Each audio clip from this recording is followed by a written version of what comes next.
Mga pre, andito ulit ako para makapag-share ng ating tungkol sa architectural utilities sa electrical.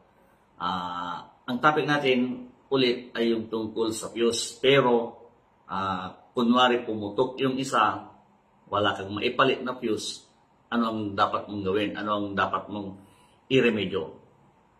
Kunyari, ang wiring is line to line or sa line to ground. Ang uunahin natin ay yung tungkol sa line to ground.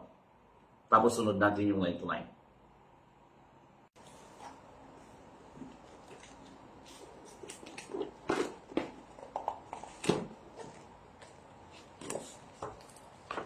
Diba, fuse? Parang ganito. Yan, o. Yan. Kunwari line to ground yung power source. Ang wiring is line to line. Yan. Tapos kunwari pumutok yung isa. No?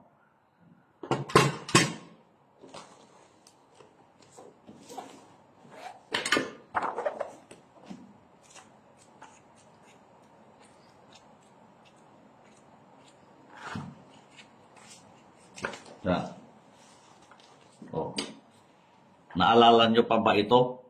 Kunyari yun. Busted fuse. Pero sa line to ground na wiring ito eh. Tapos yung iniremedyo eh ganyan. Nung namatay yung fuse na isa, patay yung isang sirkito. Anong remedyo? Ito yon. Di ba? Patay, inalis na yung wire dyan, dinikit doon. Gagawin natin mamaya ito. Yan. Dito, line to line. Isasaksak natin sa line. Yan. Tapos, kunwari, puputok yung isa. Tandaan nyo, ang puputok na isa dyan, yung nasa line. Hindi kailanman puputok yung one, yung nasa neutral. Kasi 0 volts yun. Ang puputok lang yung sa live, nakadikit sa live na fuse. Kasi line to ground yung power source natin. Kaya lang, naka-line to line sa wiring sa fuse. Diba? Saksak natin sa live. Saksak na natin. Hindi na natin hanapin yung live kasi parehas na naka-fuse. Kasi line to line yung wiring. Line to ground yung power source natin, line to line yung wiring sa fuse box. Di ba? Yan. Saksak natin.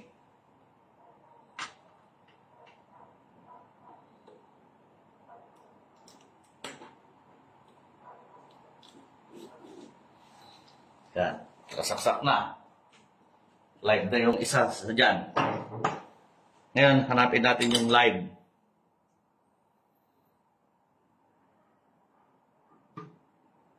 Neutral ito. Hindi umilaw eh. Yun yung live. Umilaw, ayan. Nakikita di ba? Yan. Kunwari ang pumutok, yung live. Kasi hindi kailanman puputok yung yung neutral. Ito yung neutral natin. Yun yung live. Yan. Paano ang gagawin? Pag line to line yung wiring. Di ba? Patayin muna natin. Tapos i-wiring natin siya.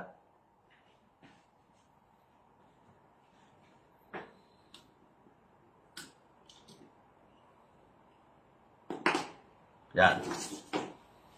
Pinagay na natin. Yung live kanina, bali, ito yon. Ibig sabihin, sa actual, ito yung puputok. Ito yung aalisin natin.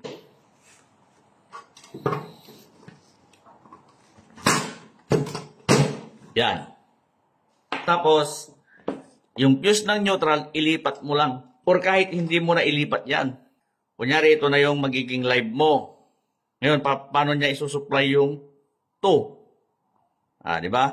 Di ba? Line 1, line 2. Kanina, line 1, line 2. Ngayon, alisin ko to.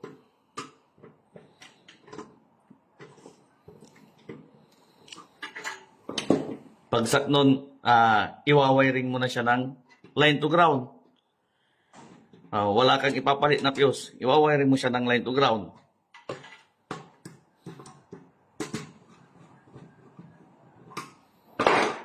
Kaya lang, yung dalawang sirkito niya sa iisang fuse na.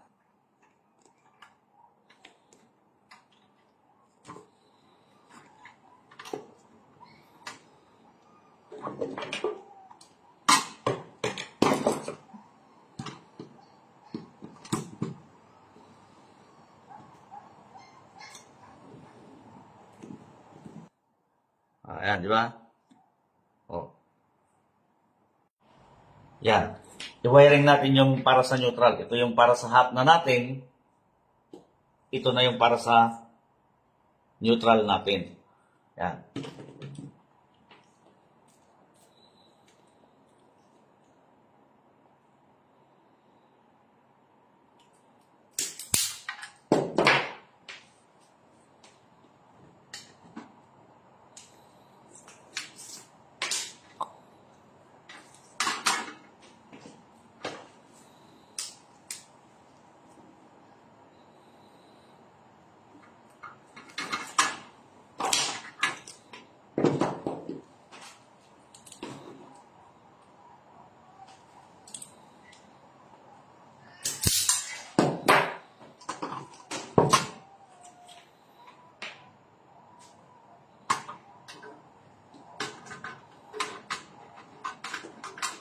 Yan. Hanggang dito ko lang yung wire. Yan. Baka magkadikitan, mag-spark.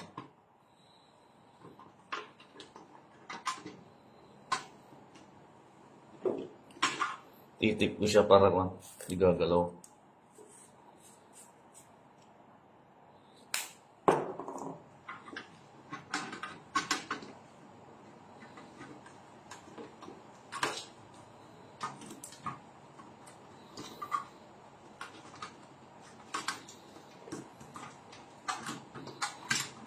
Yan. Try di abot. Yan.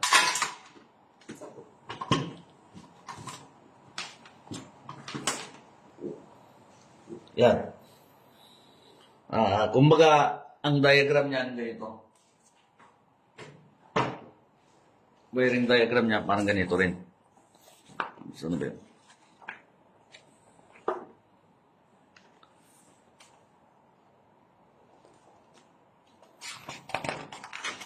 Yan o. Yan. Yun. Oh, tapos yung ito ay ito na wire. Yan. Ito na yun. Yan. Yan. Oh. Iti-tester ko mamaya parang ganito.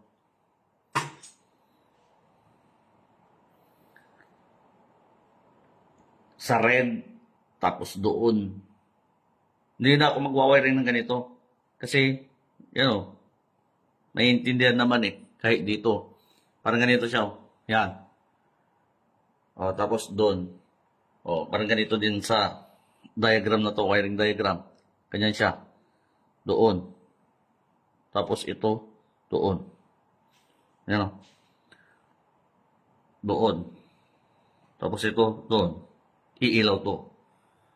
O. Yan.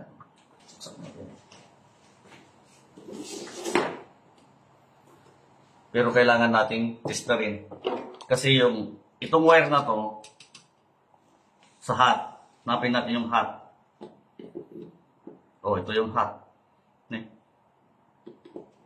Ayan o, milaw o. Oh. Ito yung linya ng hot. Ito yung linya ng neutral. Yan.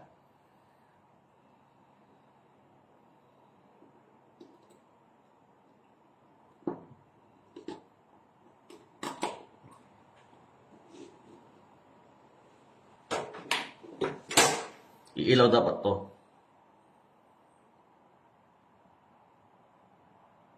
Yun. Yan. Yan yung remedyo. Kaya nga, pagdating sa line to ground, Kahit isang fuse lang. Tapos, ito na yung mga linya ng sirkito mo. Di ba? Ito, iilaw to. Tapos, ganun din yan. Ipat ako. Iilaw din to. Hindi ko mayabot.